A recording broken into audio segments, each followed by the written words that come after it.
أعوذ بالله من الشيطان الرجيم.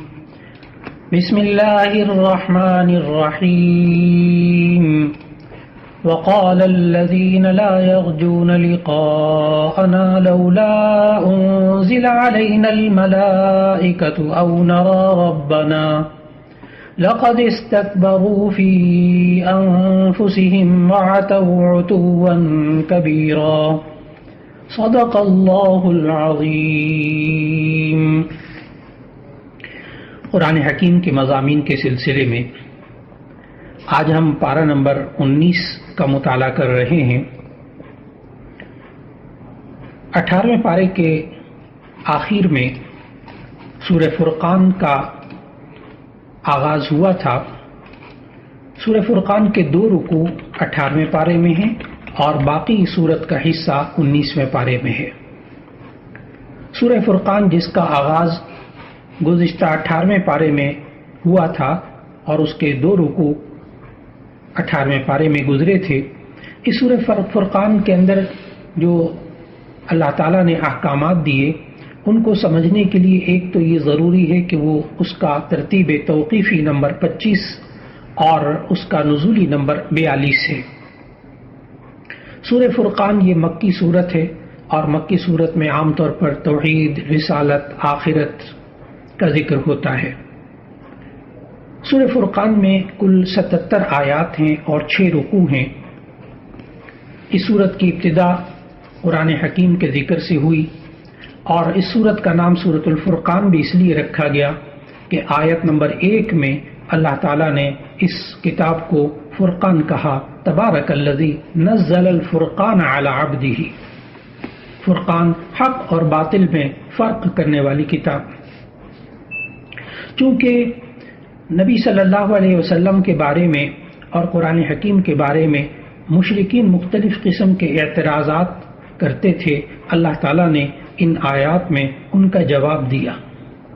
ابتدائی سورہ فرقان کی ابتدائی آیات میں اللہ تعالیٰ نے مشرکین کے جو اعتراضات قرآن حکیم کے بارے میں تھے انہیں ذکر کیا. ایک گروہ یہ قرآن حکیم کو گزشتہ قوموں کے قصے اور کہانیاں قرار دیتا تھا. دوسرا گروہ قرآن حکیم کو نبی صلی اللہ علیہ وسلم کی تخلیق کہتا تھا کہ جس میں اہل کتاب نے نبی صلی اللہ علیہ وسلم کے ساتھ تعاون کیا، لہذا آپ یہ کتاب بنا کر لے آئے. تیسرے گروہ کے خیال میں یہ واضح جادو تھا. ان خیالات کا ذکر اللہ تعالیٰ نے قرآن مجید کی ان آیات میں فرمایا. پھر اسی طرح قرآن حکیم کے بعد خود صاحب قرآن یعنی نبی کریم صلی اللہ علیہ وسلم کے بارے میں بھی یہ مختلف باتیں کرتے تھے. بنیادی طور پر 2 باتوں کا ذکر اللہ تعالیٰ نے فرمایا. ایک تو یہ کہ ان کا خیال تھا کہ رسول بشر یعنی انسان نہیں ہوتا بلکہ فرشتہ ہوتا ہے. اور دوسری بات یہ کہتے تھے کہ اگر بالفرض انسانوں میں کسی کو نبوت و رسالت ملے بھی تو دنیاوی اعتبار سے خوشحال لوگوں کو اور مالدار لوگوں کو اور سرداروں کو نبوت ملنی چاہیے، کسی غریب اور یتیم کو ہرگز نبوت نہیں ملنی چاہیے. اللہ تعالیٰ نے سورہ فرقان کے اندر ان خیالات کی تردید فرمائی. چنانچہ 19ویں پارے کا آغاز بھی مشرکین کے انہی اعتراضات سے ہوتا ہے. سورہ فرقان کی آیت نمبر 21 میں اور بالکل 19ویں پارے کے ابتدائی آیات میں عجیب و غریب قسم کے انہوں نے اعتراضات شروع کر دیے. ایک تو پہلی آیت 19ویں پارے کی پہلی آیت میں وہ کہنے لگے کہ یہ ہم پر فرشتے کیوں نہیں نازل کیے جاتے. پھر انہوں نے کہا او نرا ربنا، ہم اپنے پروردگار کو کیوں نہیں دیکھ لیتے. اللہ تعالیٰ نے اس کے جواب میں ان آیات میں فرمایا کہ تھوڑا سا انتظار کر لو، فرشتوں کو یہ مشرکین اس وقت دیکھ پائیں گے جب ان کی روحیں قبض کرنے کے لیے وہ فرشتے آئیں گے، لیکن جب یہ فرشتوں کو اس وقت دیکھیں گے تو ان کے لیے کوئی خوشخبری نہیں ہوگی، اس وقت گزر چکا ہوگا. اور نبی صلی اللہ علیہ وسلم نے بھی ہمیں سمجھایا، اللہ تعالیٰ نے قرآن مجید میں بھی سمجھایا کہ دیکھو تم اللہ کو اپنی ان آنکھوں سے دنیا کے اندر کبھی نہیں دیکھ سکتے، اس کے دیکھنے کی تم تاب بھی نہیں لا سکتے. ہاں تم آج اللہ کے احکام کو مانو، اللہ تعالیٰ آخرت میں جنت کی نعمتوں میں سے اہم ترین نعمت دیدار خداوندی عطا فرمائے گا. پھر اللہ تعالیٰ نے اس کے بعد کی آیات میں سمجھایا کہ اعمال کی قبولیت کے لیے بنیادی شرط یہ ہے کہ انسان اللہ پر ایمان رکھتا ہو.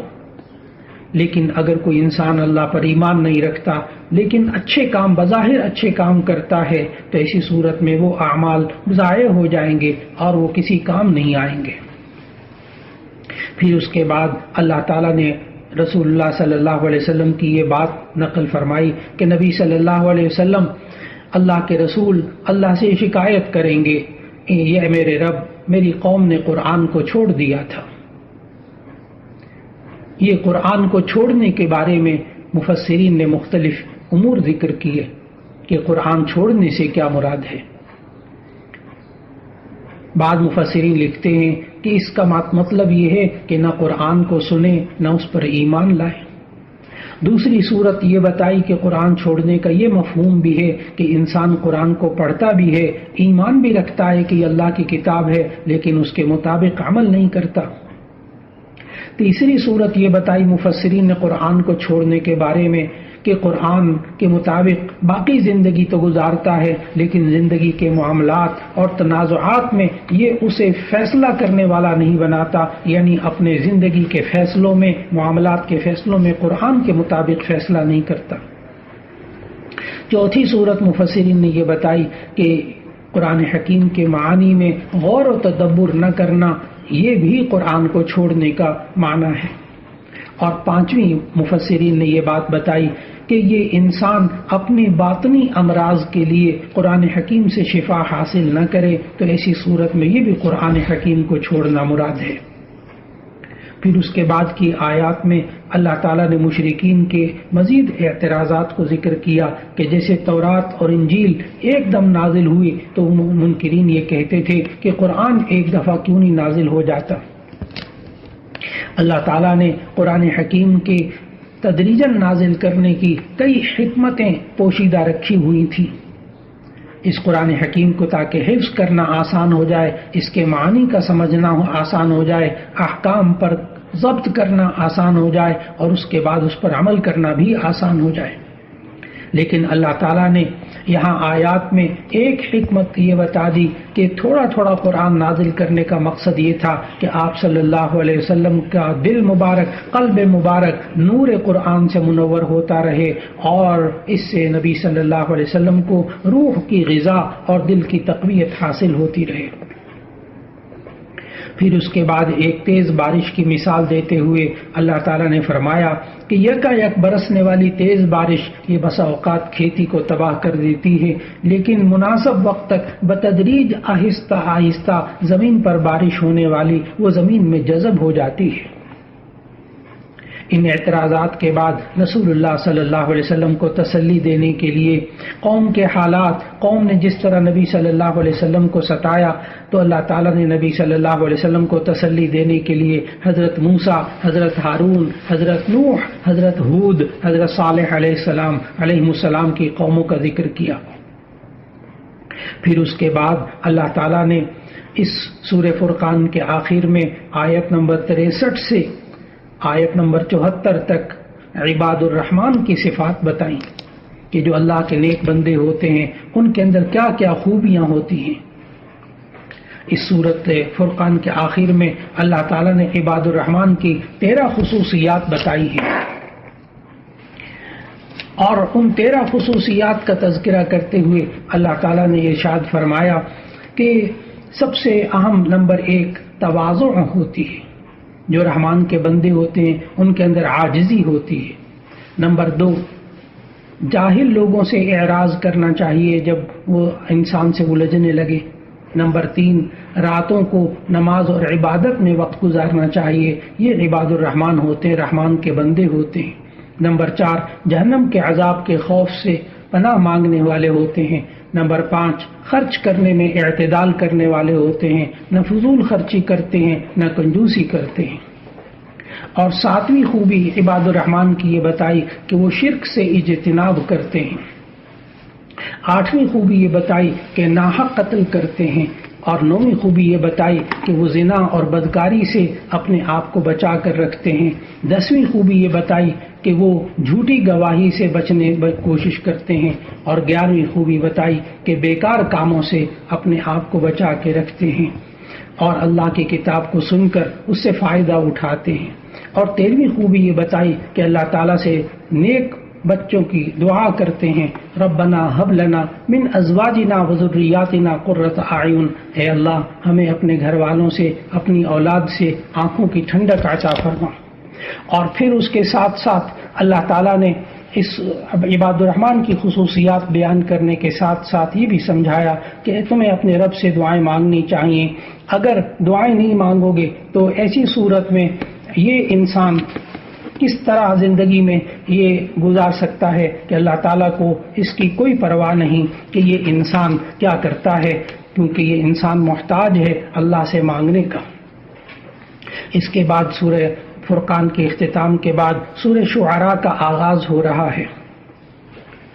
سورہ شعراء یہ 19ویں پارے میں ترتیب توقیفی کے اعتبار سے، یعنی قرآن مجید کی ترتیب کے اعتبار سے سورت نمبر 26 ہے، اور ترتیب نزولی کے اعتبار سے یہ سورت نمبر 47 ہے۔ سورہ شعراء یہ مکی سورت ہے، اس میں کل 227 آیات ہیں اور 11 رکوع ہیں۔ اس سورت کو شعراء اس لیے کہا گیا کہ شعراء شاعر کی جمع ہے، اور اس سورہ شعراء کی آیت 224 میں اللہ تعالیٰ نے شعراء کی حقیقت بتائی کہ وَالشُّعَرَاءُ يَتَّبِعُهُمُ الْغَاوُونَ، کہ یہ شاعر لوگ جو ہوتے ہیں یہ گمراہ لوگ ان کی پیروی کرتے ہیں۔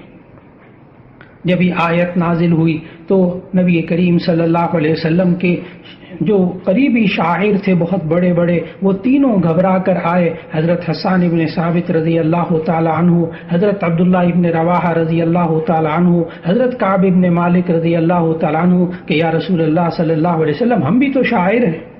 اس پر نبی صلی اللہ علیہ وسلم نے بہت واضح طور پر ان کو سمجھایا کہ یہاں ان شعراء کی برائی بیان کی گئی ہے جن کے اشعار بے حیائی اور شرک پر مبنی ہوتے ہیں، غلط باتوں پر مبنی ہوتے ہیں، لیکن تم لوگ تو پاکیزہ شاعر ہو، یہ آیت تمہارے بارے میں نہیں ہے۔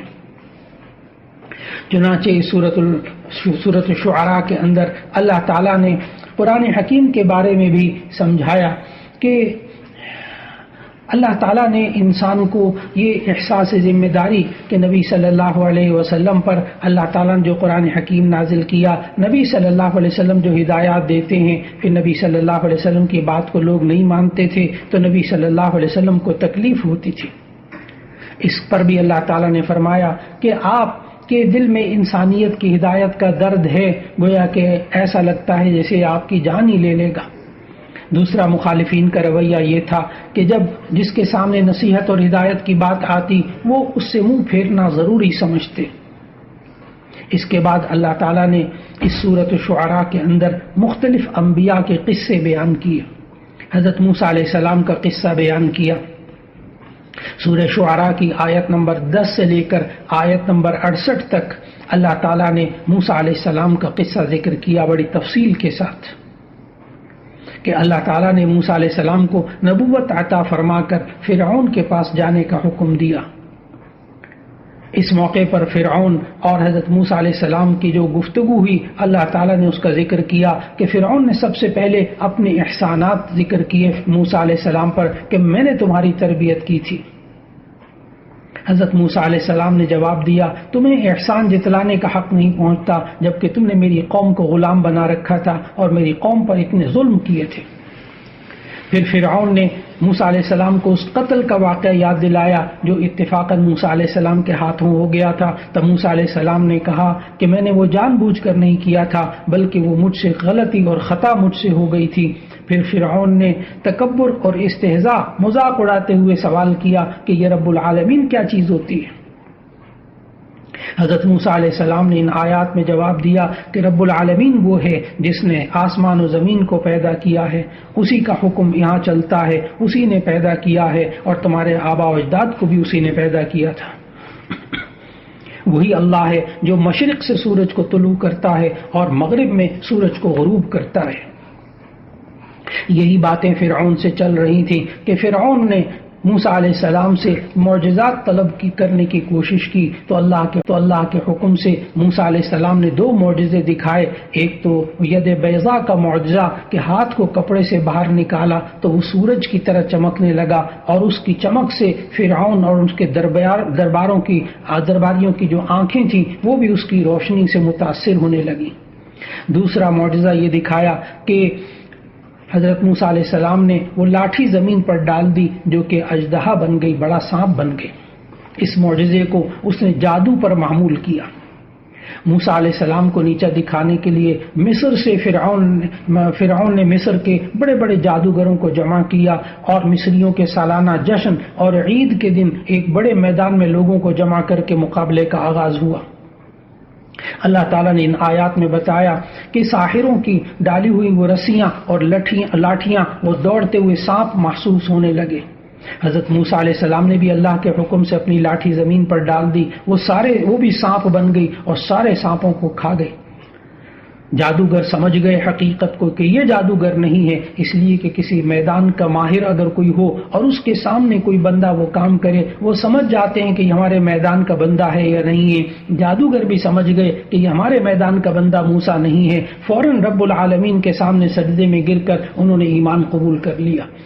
ان آیات میں اللہ تعالیٰ نے بتایا فرعون نے بڑی دھمکیاں دی، میں تمہیں ان کھجور کی شاخوں کے اندر، کھجور کے تنوں کے اندر لٹکا کر تمہیں پھانسی دے دوں گا، تمہیں پھر پتہ چلے گا کون زیادہ عذاب دینے والا ہے. لیکن اللہ تعالیٰ نے بتایا کہ کس طرح حضرت موسیٰ علیہ السلام پھر اللہ تعالیٰ کے حکم سے بنی اسرائیل کو رات کی تاریکی میں مصر سے لے کر نکل گئے. صبح ہوئی تو فرعون کا لاکھوں کا لشکر ان کے پیچھے آ گیا. بالآخر دریا کے کنارے پہنچا تو وہاں بنی اسرائیل تک پہنچا. لیکن اللہ تعالیٰ نے موسیٰ علیہ السلام کے لیے اور بنی اسرائیل کے لیے اس دریا کے اندر راستے بنا دیے جس سے گزر کر بنی اسرائیل نے نجات پائی اور فرعون اپنے پورے لشکر سمیت غرق ہو گیا. پھر اس کے بعد آیت نمبر 69 سے آیت نمبر 104 تک حضرت ابراہیم علیہ السلام کا قصہ اللہ تعالیٰ نے یہاں ذکر کیا کہ حضرت ابراہیم علیہ السلام کے والد آزر اور ان کی قوم بتوں کی عبادت کرتی تھی. حضرت ابراہیم علیہ السلام نے ان کو بڑی حکمت کے ساتھ سمجھایا.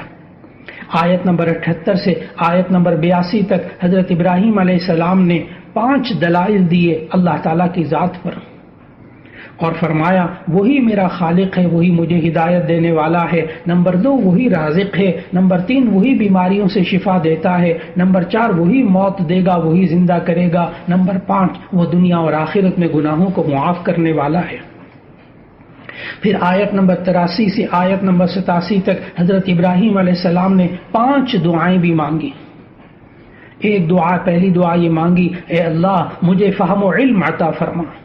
دوسری دعا یہ مانگی لوگوں میں میرا اچھا ذکر جاری فرما. تیسری دعا یہ مانگی کہ مجھے جنت میں جگہ عنایت فرما. اور چوتھی یہ دعا مانگی کہ میرے والد کو معاف کر دے.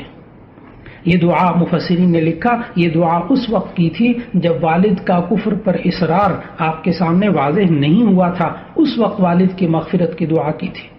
اور 5ویں دعا یہ کی کہ اے اللہ مجھے آخرت میں رسوا نہ فرمانا. یہ حضرت ابراہیم علیہ السلام نے 5 دعائیں اللہ تعالیٰ کے سامنے کی.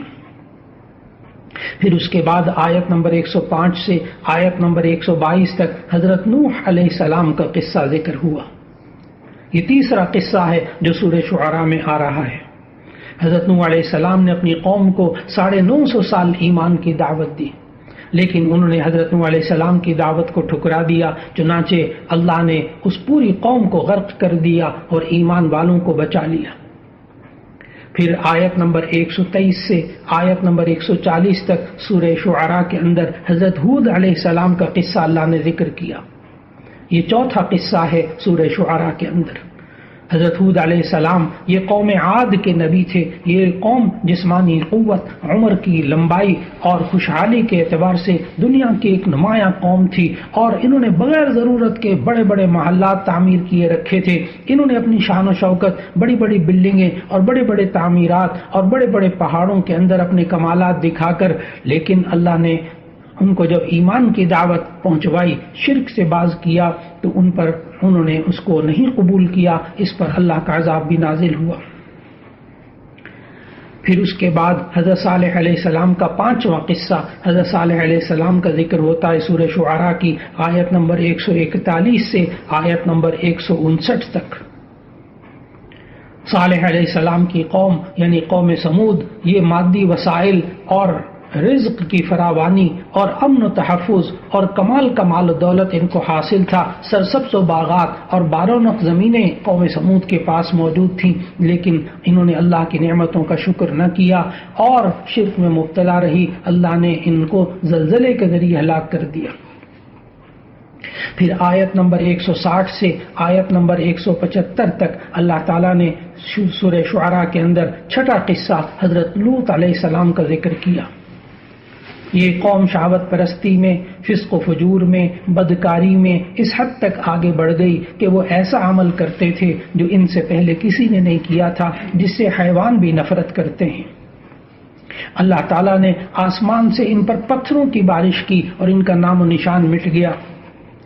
اور پھر اس کے بعد آیت نمبر 176 سے آیت نمبر 191 تک 7واں قصہ سورہ شعراء کے اندر حضرت شعیب علیہ السلام کا آیا۔ حضرت شعیب علیہ السلام کی قوم کو اللہ نے کمال کی نعمتیں عطا فرمائی تھیں۔ ان کو گھنے جنگلات دیے تھے، باغات پھلوں والے دیے تھے، میٹھے پانی کے چشمے دیے تھے۔ ان نعمتوں کا ذکر اللہ نے ان آیات میں فرمایا، لیکن یہ قوم اللہ کی نافرمانی میں مبتلا ہو گئی۔ شعیب علیہ السلام کی قوم یہ ناپ تول میں کمی کرتی تھی، حقوق العباد میں کمی کرتی تھی، اللہ کے حکم کی نافرمانی کرتی تھی، مختلف گناہوں میں موجود تھی، لیکن سب سے بڑی ان کے اندر جو بری عادت تھی وہ تھی کہ لوگوں کے ساتھ حقوق کی ادائیگی میں ناپ تول میں کمی کرتے تھے۔ جب سمجھانے کے باوجود باز نہ آئے تو ان آیات میں اللہ تعالیٰ نے فرمایا کہ اللہ نے ان کو عذاب دینے کا فیصلہ کیا۔ کئی دن تک سخت گرمی رہی، پھر بادل چھا گئے، یہ لوگ ٹھنڈک کے حاصل کرنے کے لیے بادلوں کے نیچے جمع ہو گئے، تو اللہ تعالیٰ نے آیت نمبر 176 سے آیت نمبر 191 کے درمیان بتایا کہ بادلوں سے آگ برسنے لگی، زمین پر زلزلہ طاری ہو گیا اور دیکھتے دیکھتے یہ لوگ جل کر رہ گئے۔ پھر اسی کے ساتھ سورہ شعراء کا اختتام ہو رہا ہے کہ اللہ تعالیٰ نے اس کے اختتام میں بھی مشرکین کے جو باطل اعتراضات تھے ان کی تردید فرمائی۔ پھر اس کے بعد 19ویں پارے میں سورۃ النمل کا آغاز ہو رہا ہے۔ سورۃ النمل یہ ترتیب توقیفی کے اعتبار سے سورت نمبر 27 ہے اور ترتیب نزولی کے اعتبار سے یہ سورت نمبر 48 ہے۔ یہ سورہ نمل مکی سورت ہے، اس میں کل 93 آیات ہیں اور 7 رکوع ہیں۔ اس سورت کا نام سورہ نمل اس لیے رکھا گیا کہ نمل عربی زبان میں چیونٹی کو کہتے ہیں، چونکہ اس سورت نمل کے اندر آیت نمبر 18 میں چیونٹی کا ذکر ہوا ہے سلیمان علیہ السلام کے واقعے میں، اس لیے اس سورت کا نام سورۃ النمل رکھا۔ سورہ نمل کی ایک خصوصیت یہ بھی ہے کہ یہ ان 3 سورتوں میں سے ہے جو جس ترتیب سے نازل ہوئی اسی ترتیب سے قرآن مجید میں موجود ہیں، یعنی آپ ترتیب نزولی نمبر اگر ذہن میں رکھیں تو سورہ شعراء، سورہ نمل اور سورہ قصص، یہ تینوں صورتیں جس ترتیب سے نازل ہوئیں اسی ترتیب سے یہ قرآن مجید میں موجود ہیں۔ اس سورت کا آغاز طاسین سے ہو رہا ہے جو حروف مقطعات میں سے ہے۔ اللہ تعالیٰ نے بتایا کہ یہ کتاب قرآن مجید ان لوگوں کے لیے ہدایت ہے جو ایمان والے ہوتے ہیں۔ اس کے بعد اس صورت میں بھی قصوں کا ذکر کیا، حضرت موسیٰ، حضرت صالح، حضرت لوط علیہ السلام کے قصوں کا مختصراً ذکر کیا، لیکن تفصیل سے ذکر حضرت داؤد علیہ السلام اور ان کے بیٹے حضرت سلیمان علیہ السلام کے قصوں کو تفصیل سے اللہ تعالیٰ نے بیان کیا۔ حضرت سلیمان علیہ السلام کے لیے اللہ تعالیٰ نے انسانوں، جنوں اور پرندوں کو مسخر کیا ہوا تھا۔ وہ سلیمان علیہ السلام پرندوں کی زبان بھی جانتے تھے۔ اللہ نے ان کے حالات ذکر فرمائے۔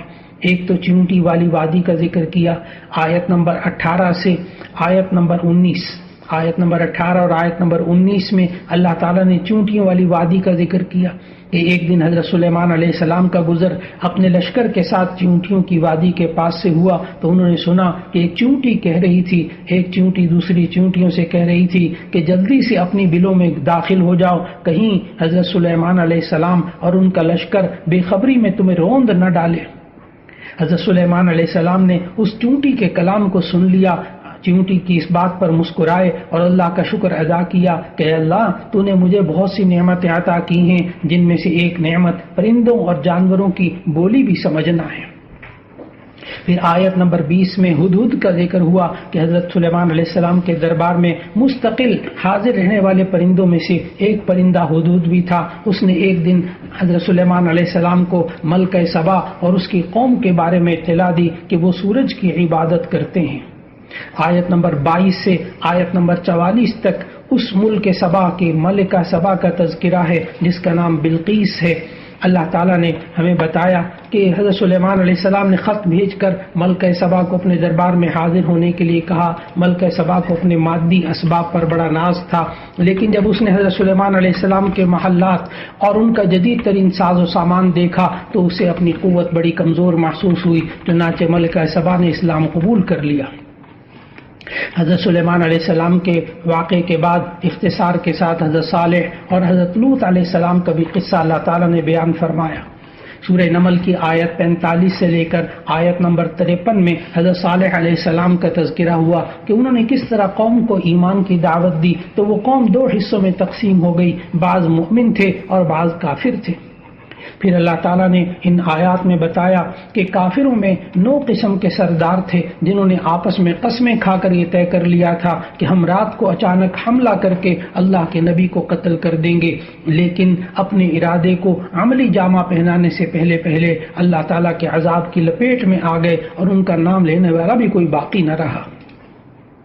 پھر آیت نمبر سورہ نمل کی آیت نمبر 54 سے 59 تک یعنی 19ویں پارے کے اختتام تک حضرت لوط علیہ السلام کے واقعات کا ذکر کیا کہ لوط علیہ السلام کی قوموں کی آنکھوں کے سامنے ایسا اندھیرا چھا گیا اور ان کے لیے ان کے دل ایسے تاریک ہو گئے کہ وہ دنیا کی بدترین بدکاری کو اچھا سمجھنے لگے اور ان کی نظر میں وہ شخص مجرم ٹھہرتا تھا جو اس برائی سے انہیں منع کرتا تھا، اور بالکل یوں کہتے تھے کہ تم تو دقیانوسی قسم کی سوچ کے ہو، تم جدید سوچوں پر چل نہیں سکتے۔ نیکی کی راہ پر چلنے والوں کو دقیانوس اور نامعلوم کیا کچھ کہا انہوں نے۔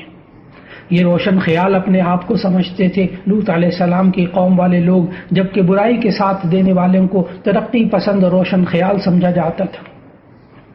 جب اللہ تعالیٰ نے ان کی بدکاری کے معاملے کو انتہا تک دیکھا تو جب معاملہ یہاں تک پہنچ گیا تو اللہ تعالیٰ نے آیت نمبر 54 سے آیت نمبر 59 تک یعنی سورہ اس 19ویں پارے کے اختتام کی آیات میں اللہ تعالیٰ نے بتایا کہ اللہ نے پھر ان کی بستیوں کو اٹھا کر زمین پر پٹخ دیا اور اوپر سے پتھروں کی بارش شروع ہو گئی، وہ عبرت دنیا بھر کے لیے عبرت کا سامان بن گئے۔